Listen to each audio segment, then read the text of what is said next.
Bonsoir, c'est l'heure du magazine politique en partenariat avec Slate.fr. Bonsoir Jean-Marie Colombani. Bonsoir Roselyne. Jean-Luc Mélenchon, nouveau martyr de la République. C'est ainsi que se vit le leader de la France insoumise, dont le procès s'est ouvert ce matin avec 5 autres insoumis. Ils comparaissent pour rébellion, acte d'intimidation contre l'autorité judiciaire, après la perquisition mouvementée au siège de son parti. Il crie aujourd'hui au procès politique et affirme que le pouvoir veut l'abattre politiquement. L'autre actualité sur laquelle nous allons revenir, c'est Emmanuel Macron qui se saisit du débat sur l'immigration. Il ne veut pas abandonner le sujet à Marine Le Pen, qu'il est persuadé d'affronter en 2022 et veut, face à elle, avoir un bilan sur le sujet migratoire. En allant sur ce terrain, il asphyxie aussi la droite. Un Emmanuel Macron, donc stratège. Également sur la scène européenne, hier, le président était à Rome pour recoller les morceaux avec l'Italie et s'en faire un allié à Bruxelles. On en parle avec nos invités. Bonsoir Virginie Leguet de Paris Match. Bonsoir Roselyne. Bonsoir Carole Barjon de l'Obs. Bonsoir. Et bonsoir Bruno Cotteret, chercheur CNRS Bonsoir. au Cevipof. Merci à tous d'être là. Commençons par la tragédie grecque du jour, le procès de Jean-Luc Mélenchon et de 5 insoumis traduits en justice, je vous le disais. On écoute l'un de ses lieutenants. Il faut entendre des arguments qui devraient amener à ce que chacun d'entre nous soit relaxé, bien évidemment, et que chacun comprenne que depuis le début, cette affaire est politique. Et j'invite chaque citoyen à s'interroger sur la manière dont cette affaire a été enclenchée. Virginie Leguet, est-ce que tout ça tient la route, ce procès politique ? Ça ne tient pas la route, mais Jean-Luc Mélenchon est assez éloigné des réalités. Probablement n'a-t-il jamais digéré son résultat à la présidentielle. N'a-t-il jamais digéré non plus... Présidentielle, c'était pas mal, il a fait 19. Oui, européenne, vous voulez dire, rappelez-vous, il pensait être au second tour et il n'est arrivé que 4e. Et je pense que depuis ce moment-là, il s'est opéré en lui une forme de divorce entre ce qui est réel, ce qui se passe, et ce que lui voudrait imaginer ou ce que lui voudrait voir se passer. Et là, je pense qu'il essaye de transformer ce procès en procès politique. Et quand il ne cesse de dire le pouvoir politique veut m'abattre, ça sous-entend je suis encore une personne très importante, je suis encore un rival très puissant et le gouvernement a intérêt à m'abattre, mais il oublie qu'aux européennes, il a fait 6%. Oui. Et il oublie que dans l'opinion publique, son image est très abîmée. Et il oublie probablement que continuons sur cette stratégie-là, qui est une stratégie orgueilleuse, féroce, qui est d'ailleurs tout à fait dans son image de la stratégie du bruit et de la fureur. Mais il oublie que là, il se détache définitivement d'une partie de l'opinion publique qui ne le considère plus comme un leader possible. Alors, avec 6%, effectivement, comme Virginie le rappelait, Jean-Marie, pourquoi on voudrait abattre, le pouvoir voudrait abattre Jean-Luc Mélenchon avec 6% aux européennes, même si on ne peut pas comparer un score qui était bon à la présidentielle et le score des européennes. Mais pourquoi on voudrait l'abattre ? Non, mais je crois que c'est ce que dit Virginie. Je pense que tout est fait par les amis de Jean-Luc Mélenchon et Mélenchon lui-même pour faire oublier la part de vérité de lui-même que nous avons entrevue lors de cette fameuse perquisition où il a pété les plombs littéralement et où il nous a montré au fond une part de sa personnalité qui était bien inquiétante et dont la sanction est tombée très vite parce que le score des européennes, c'est une sanction par les Français eux-mêmes de Jean-Luc Mélenchon. Donc il faut, tout est fait pour nous faire oublier cela.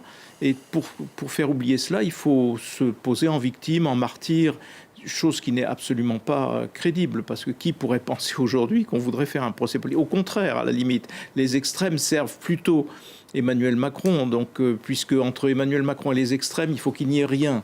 Donc c'est un contresens de dire qu'il serait l'objet d'un procès politique.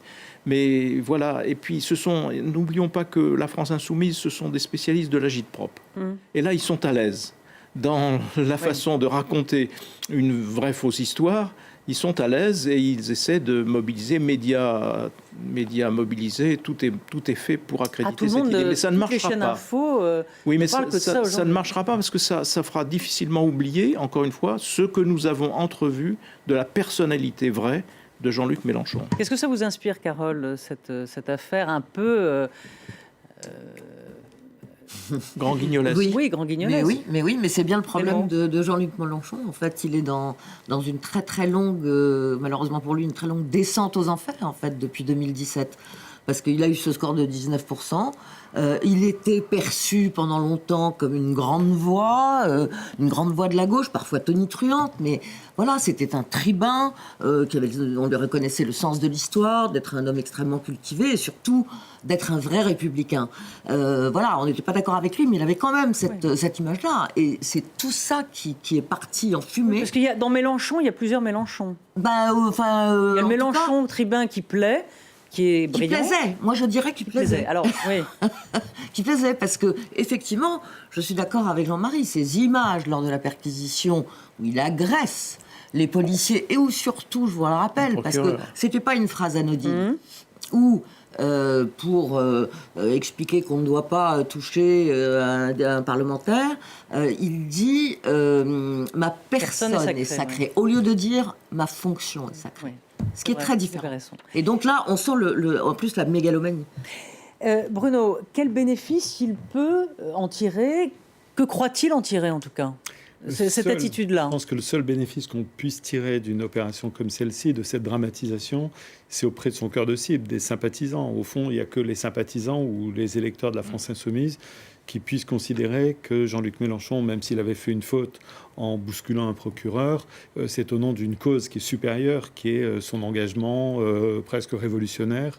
Et donc ça, c'est le seul bénéfice, qui est de resserrer un peu les troupes autour de lui, à un moment donné où la France Insoumise a quand même des débats internes, on va dire, depuis le score catastrophique de Manon Aubry aux élections européennes, et où certaines voix se sont élevées pour dire il faut peut-être repenser le leadership, la stratégie, les grandes orientations. Donc le seul bénéfice, c'est celui-ci, c'est de se resserrer autour du leader et de recréer autour de son personnage le sentiment qu'il faut le défendre, il faut être autour de lui. Et d'ailleurs, je pense que tout le monde, du côté de la France Insoumise aujourd'hui, a voulu manifester son soutien, que ça soit explicitement ou que ça soit par des faits. Donc d'une certaine manière, c'est le seul bénéfice. Mais par contre, le coût, lui, est dévastateur, effectivement, dans le reste de l'opinion.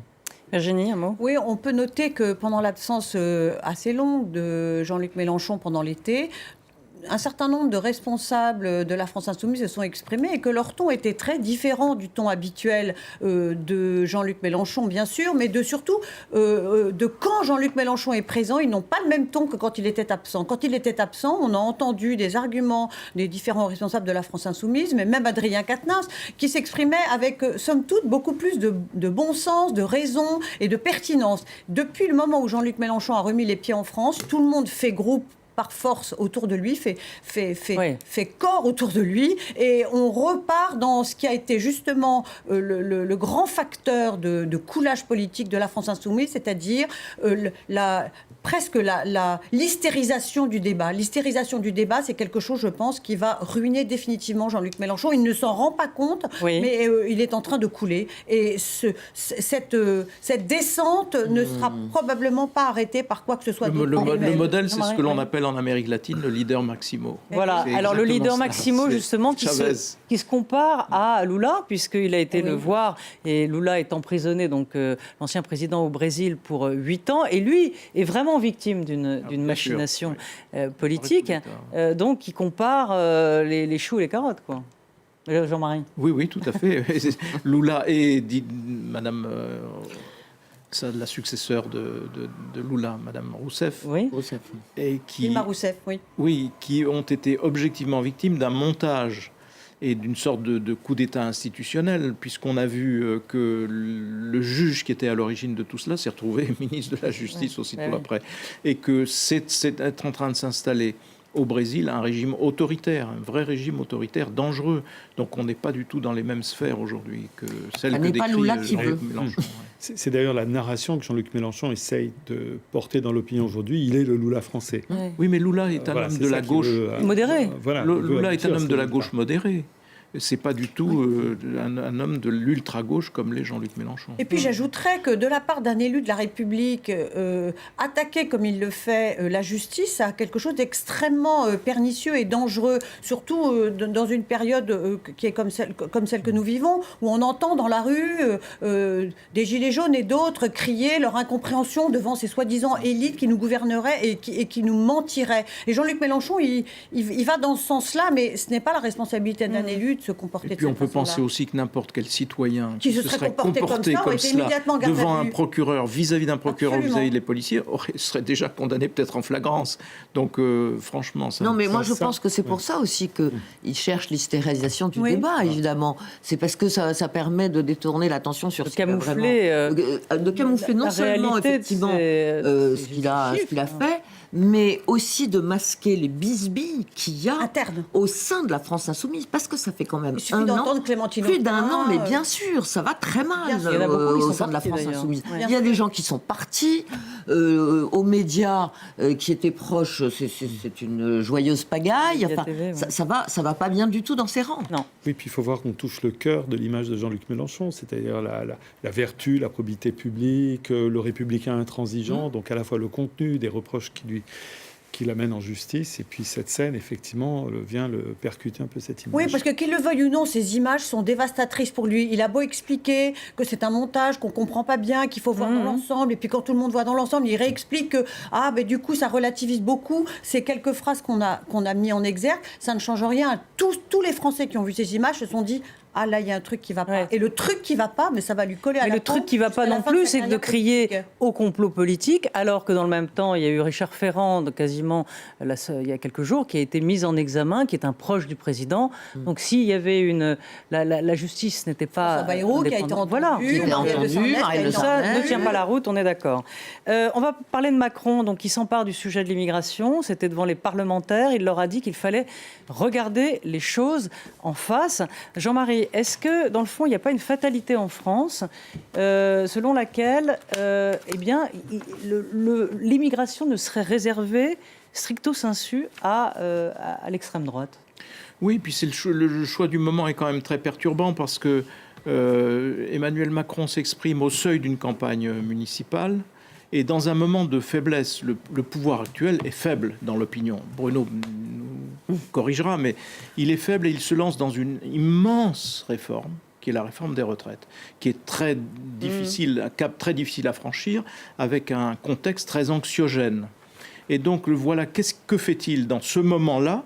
Il fait ce que l'on appelle de l'instrumentalisation. Il instrumentalise, comme d'autres l'ont fait avant lui, la question de l'immigration. Donc, Oui, il sait que ça va, mais, ouais. donc il sait que ça va faire surgir un certain nombre de choses et de débats. Or, ça n'est franchement pas ce que l'on pensait que serait Emmanuel Macron au pouvoir. L'instrumentalisation, ça devrait être réservé, ou c'était dans son esprit réservé au vieux monde.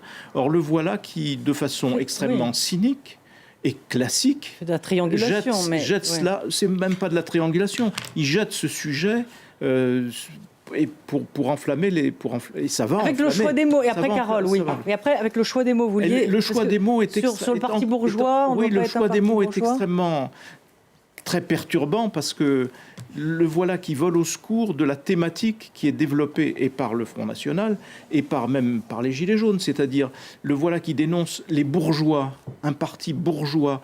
Il y aurait donc des méchants bourgeois et un gentil peuple. C'est cela la démo. Mais si, c'est ça le choix des mots. Comme toujours. Il n'a pas tort de dire qu'En Marche est un parti bourgeois. Comme non toujours, Un parti Emmanuel ouvrier. Macron pense qu'il est plus intelligent que tout le monde, il va trop vite et il ne pèse pas suffisamment ses mots. Et le rôle d'un président de la République, ça n'est pas d'opposer les bourgeois au peuple, je suis désolé.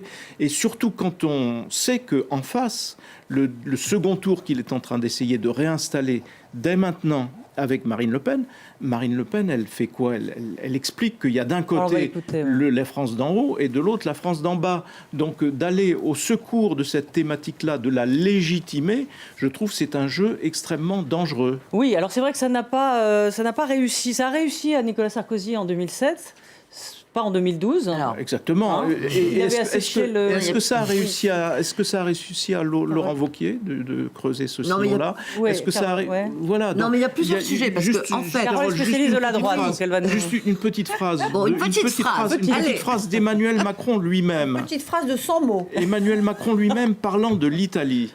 Et il nous dit, quiconque s'allie à l'extrême droite c'est l'extrême droite qui gagne. Et moi, je demande, quiconque s'aligne sur l'extrême droite, qui gagne. C'est pas interdit de. Non, mais c'est pas la même chose. S'allier. Oui, alors. Et s'aligner, on n'en est pas loin. On n'en est pas loin. Et d'autre part, je parle du choix des mots. On n'en est pas loin. Non, mais il y a plusieurs, Là, il y a plusieurs questions. La question, c'est d'abord celle du moment. Voilà, moi je trouve, surtout. Pourquoi maintenant ? Parce que au fond, Emmanuel Macron, ça fait depuis 1 an qu'il s'est persuadé, et il s'en est encore plus convaincu depuis toute cette année et depuis la crise, le mouvement des Gilets jaunes, qu'il y a effectivement une majorité de Français qui, d'après tous les sondages, et Bruno nous corrigera peut-être sur ce point tout à l'heure, mais qui pensent qu'il y a trop d'immigrés en France. Dans la dernière enquête Ipsos, c'était 64% de Français qui ont le sentiment qu'on n'est pas chez soi, enfin, etc. Et ça, c'est pas nouveau. Carole, on vient de voter une loi asile et immigration. Je parle de l'opinion des Français qui est mesurée par les sondages et qui change extrêmement peu depuis plusieurs années. Mais c'est comme ça. Donc il y a un problème à traiter. Bien sûr, mais qui est traité par une loi qui vient d'être votée. Pas entièrement. C'était sur donc à ce moment-là, le président nous explique que sa loi n'a pas été bonne ou n'a pas été. Non, c'était sur les files d'attente. Quand il rentrera dans les détails, on verra. Les délais d'attribution du droit. Mais on sait aussi qu'effectivement, le droit d'asile il y a des abus explosé, etc., qu'il y a des détournements. Bon. C'est surtout que l'Albanie... Peut-être que c'est la loi, effectivement, qui n'a pas fonctionné. Donc, moi, ce qui m'interroge, c'est effectivement, c'est le moment. Parce que, sinon, sur le fond... Je suis navrée, mais le distinguo bourgeois-peuple sur ce sujet-là, mais il est patent dans les sondages. Et c'est extrêmement inquiétant. C'est pas au président de c'est pas au président Bruno, vous ferez le juge. Je veux regarder la réalité en face. C'est pas au président de raviver ce type de clivage. Est-ce qu'il doit poser le sujet sur la table, Virginie ? On peut toujours poser tous les problèmes. Le moment, il intervient malgré tout juste avant le débat qui va avoir lieu à l'Assemblée nationale le 30 septembre, qui est le débat sur l'immigration, débat sans vote, je le rappelle. Et débat sans vote et débat surtout auquel au départ le Rassemblement national ne pouvait pas participer parce qu'il n'a pas de groupe et que seuls les groupes participaient. Et j'ai entendu qu'il y avait une initiative du député non inscrit Mathieu Orphelin qui a proposé de donner ses 5 minutes de temps de parole à Marine Le Pen pour qu'elle puisse au moins s'exprimer au cours d'un débat. C'est vrai que au Rassemblement national, c'est son sujet de cœur. Il me semble malgré tout que Emmanuel Macron, fait preuve d'un certain cynisme parce que ça se joue à 6 mois des municipales et qu'il a bien compris que à la fois il réinstalle le duel avec le Rassemblement national, dont il est ravi. Il ne faut pas penser qu'il le vit comme une fatalité. Il le vit comme une opportunité. Et surtout, ça lui permet d'assécher une partie des électeurs de droite qui se diront « Ah tiens, finalement, ce discours se droitise, ça nous arrange bien. » Et ça nous arrange bien à 6 mois des municipales. Ça peut faire évoluer une partie d'un électorat qui serait assez sensible à cette thématique-là et qui pourrait se reporter à En Marche, en mars. On va écouter Marine Le Pen. On va écouter Marine Le Pen qui fait en ce moment sa rentrée politique et médiatique. On l'écoute, elle propose un référendum sur le sujet de l'immigration. On l'écoute.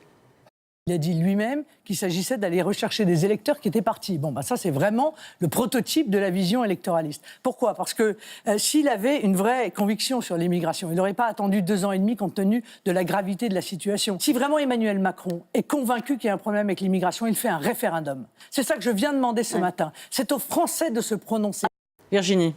Je trouve que le référendum est quelque chose d'assez dangereux. En revanche, je pense qu'Emmanuel Macron ne pourra pas se passer de prendre des mesures. Il ne pourra pas se contenter d'avoir agité le sujet, il ne pourra pas se contenter des débats à l'Assemblée nationale sans vote. Il va lui falloir montrer si oui ou non il veut réformer ce qui est en cause en ce moment, c'est-à-dire le droit d'asile, sa lenteur, le fait que ceux qui sont déboutés du droit d'asile ne sont pas reconduits à la frontière.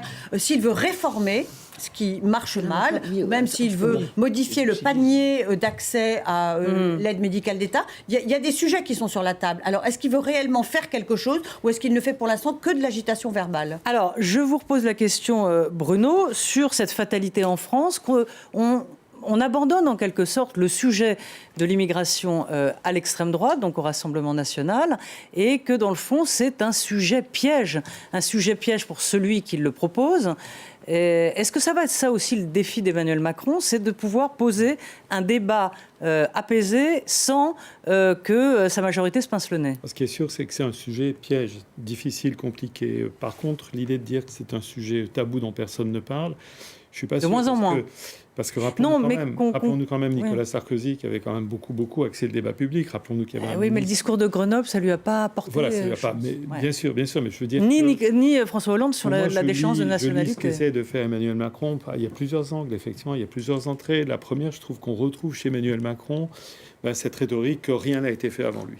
Il le dit, la gauche aurait laissé le sujet mis la poussière sous le tapis de l'immigration. Même avec lui. Où est passé Manuel Valls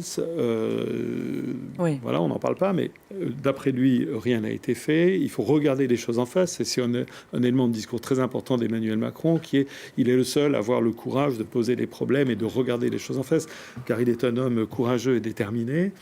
Et puis, il y a des éléments de vocabulaire, parce qu'effectivement, cette histoire de bourgeois, les travaux... Ce que disait Jean-Marie. Ouais. Voilà, les travaux des spécialistes de sciences sociales, et notamment de géographes qui travaillent sérieusement sur la question, montrent que ça ne peut pas se résumer à ça. Il y a des classes populaires qui existent et qui vivent aussi dans les périphéries des villes, mais aussi dans les centres des villes. On ne peut pas exagérer cette coupure. Donc c'est manichéen. C'est manichéen, c'est très manichéen. C'est un vocabulaire que plus personne n'utilise dans les sciences sociales, de parler de bourgeois, de prolétaires.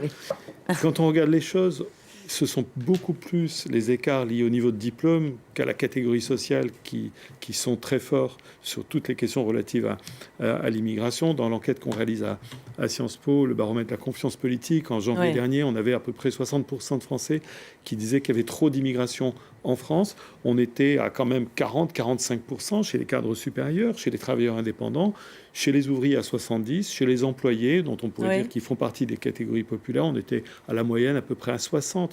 Donc c'est beaucoup plus, on va voir que c'est beaucoup plus le capital, le culturel, le diplôme que la catégorie sociale qui va avoir des effets qui sont extrêmement forts. Donc on ne peut pas réduire le débat à ce que dit Emmanuel Macron. Oui, mais on est vraiment dans la politique pure, c'est-à-dire on est dans le choix d'un moment bien particulier où il s'agit de faire encore une fois diversion parce que les nuages s'accumulent et donc on sait que ça va occuper le terrain et ça va occuper les médias et ainsi de suite. C'est de la diversion ultra classique. J'entends bien, Jean-Marie, mais la question que je voudrais vous poser... Et par ailleurs, Emmanuel Macron s'est quand même présenté devant les Français en disant « Madame Merkel a sauvé l'honneur de l'Europe ».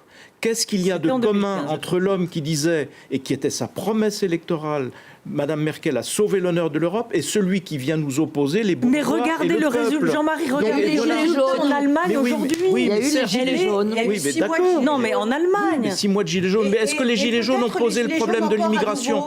Mais Virginie, est-ce que ce qui est ressorti du grand débat postérieur aux gilets jaunes, c'est que cette question n'a pas surgi.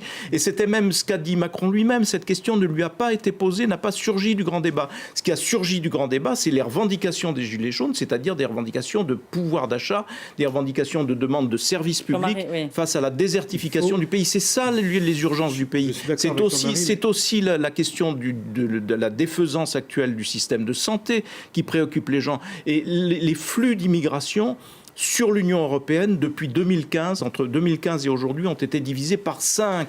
Donc on ne peut pas dire que... Alors si maintenant on a un problème... Attendez, si on a maintenant un problème de demande d'asile, c'est qu'il y a certainement des abus dans les demandes d'asile. Il y a un gouvernement, il vient de faire voter une loi asile et immigration, qu'il applique sa loi et qu'il gère le problème. Mais pour gérer le problème et pour agir et pour obtenir des résultats, il n'a pas besoin de réenflammer le paysage comme il le fait pour des raisons électorale. Non, mais d'autant que je souscrivais à tout ce que vous avez dit précédemment. Je souscris à tout ce que vous avez dit. Là où je souscris, un calcul politique. Là où je souscris à ce qu'a dit Virginie, c'est sur l'analyse effectivement que c'est en vue probablement des municipales. La question, c'est que ça peut ne pas marcher. Surtout de la présidence. Parce que c'est un thème. En plus, c'est un thème vraiment régalien, et donc c'est plutôt un thème, à mon avis, toujours si on est dans le calcul et le cynisme électoral, qu'il vaut mieux mettre sur la table avant une présidentielle, par exemple, ou des législatives. Pour les municipales, un bilan en où l'étiquette 2022, il veut un personnelle bilan. des élus locaux Carole. compte beaucoup, c'est moins évident. C'est moins évident. Sauf qu'il veut se présenter, puisqu'il est persuadé, Jean-Marie, il est persuadé, Emmanuel Macron, il le dit, qu'en 2022, ce sera le match retour. Il le veut, en tout cas. On n'en est pas en 2022 encore. Oui, oui. Donc, il devra arriver, s'il est face à Marine Le Pen, il devra arriver avec un bilan Mais sur son le sujet migratoire. Son problème en 2022 sera beaucoup plus le bilan économique. Son bilan à Son lui. bilan économique, Son bilan à lui. Mais son s'il bilan est face à réforme. Marine Le Pen, Bien le sûr. sujet de l'immigration sera forcément Si la sur la stratégie est table. toujours d'attirer l'électorat de droite et de centre-droit, les questions économiques, les déficits publics, le nombre de fonctionnaires, les impôts, Oui.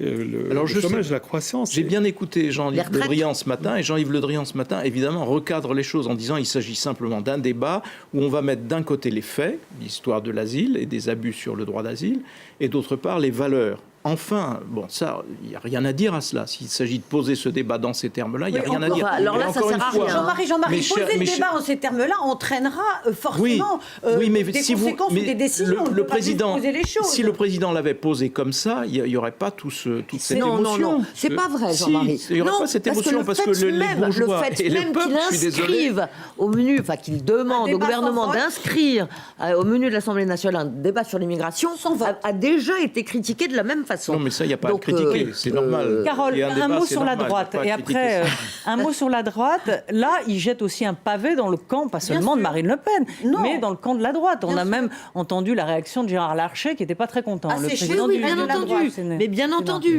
il veut les prendre en sandwich, il veut prendre les Républicains étau. et ce qu'il en reste, en sandwich, évidemment. Mais au-delà même de ce calcul, je pense que lui, ce qu'il cherche, c'est éventuellement à récupérer les catégories populaires. Parce que le problème de la droite, c'est qu'elle a aussi perdu les catégories populaires.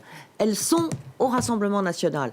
Et donc, en parlant d'immigration, il cherche peut-être effectivement à envoyer un petit signal, pourquoi pas à l'approche des municipales. catégories- Ne parlons pas de ceux qui sont nulle part. Et on a bien Et vu ou dans qui les sont Gilets dans jaunes, l'abstention. Ils disaient, nous, Ils on ne votent pas. vote plus. Ils On votent a pas. voté Absolument. longtemps, on nous a menti, on ne vote plus. Ceux qui sont nulle part, ils Absolument. pourraient aller Bruno, voter.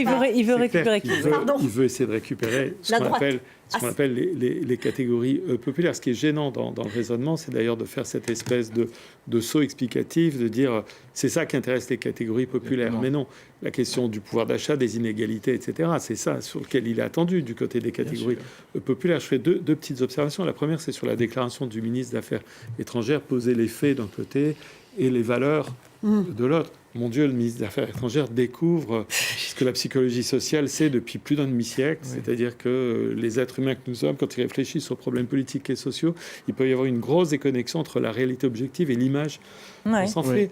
Deuxième observation, Emmanuel Macron, lorsqu'il annonce le grand débat national au 31 décembre lors de ses vœux, il dit qu'il y aura l'immigration. Absolument. C'est corrigé après quand il annonce les 4 thèmes sur lesquels le débat national. L'immigration Mais- avec Parce que c'est Édouard Philippe qui intervient. Voilà.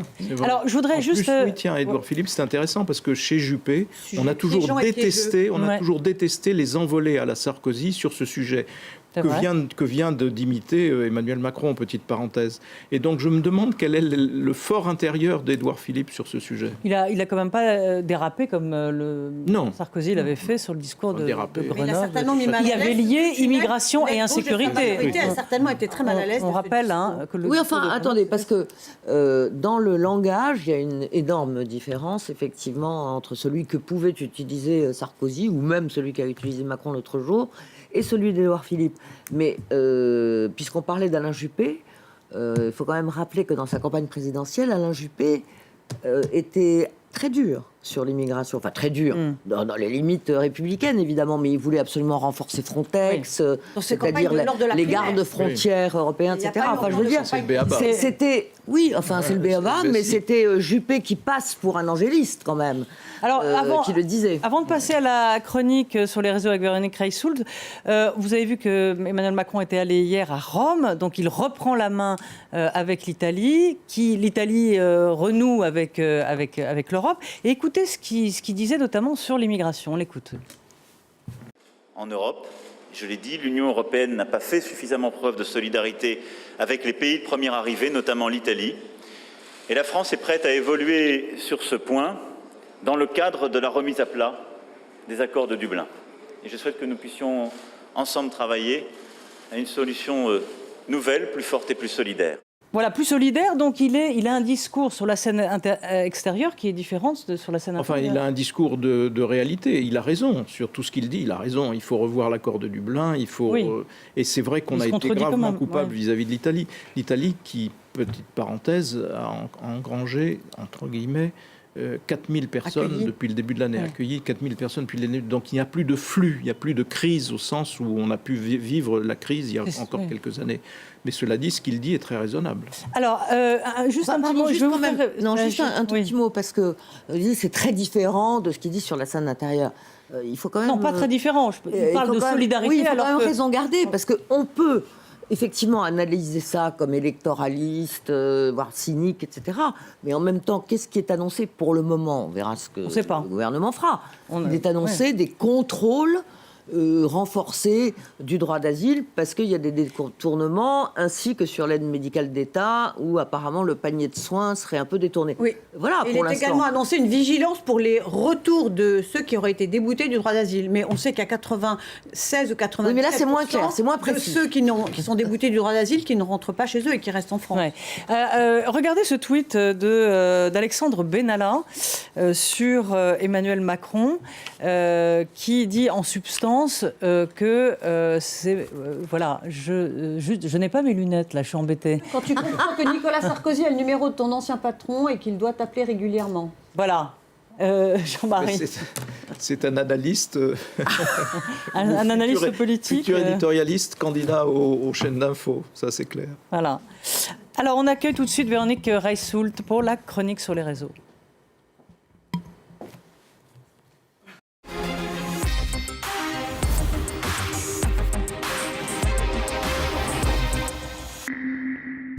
Bonjour ma chère Véronique, comment allez-vous? Fort bien, fort bien. Ce petit tweet de M. Benalla est une bonne transition sur cette chronique. Eh oui, bah bien sûr, puisque l'immigration, on en parle bien évidemment sur les réseaux. Évidemment, on en parle, et M. Benalla aussi parle, et je ne sais pas si voilà, on prendra le temps un jour de décortiquer cette histoire de compte Twitter de M. Benalla, mais ce n'était pas le sujet aujourd'hui. Ouais.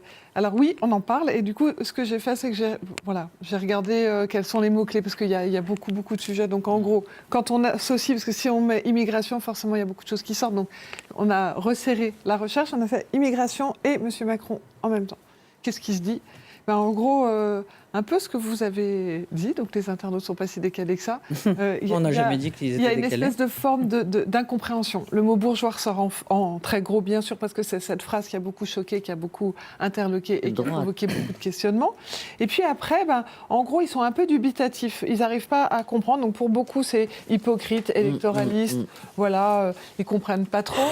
Ils ont fait beaucoup de liens, parce que vous savez que Internet a de la mémoire. Et donc l'expression et la fameuse séquence de Marine Le Pen qui utilise exactement les mêmes mots a été passée en boucle tout l'après-midi hier, en disant voilà, donc il parle comme Madame Le Pen, que se passe-t-il?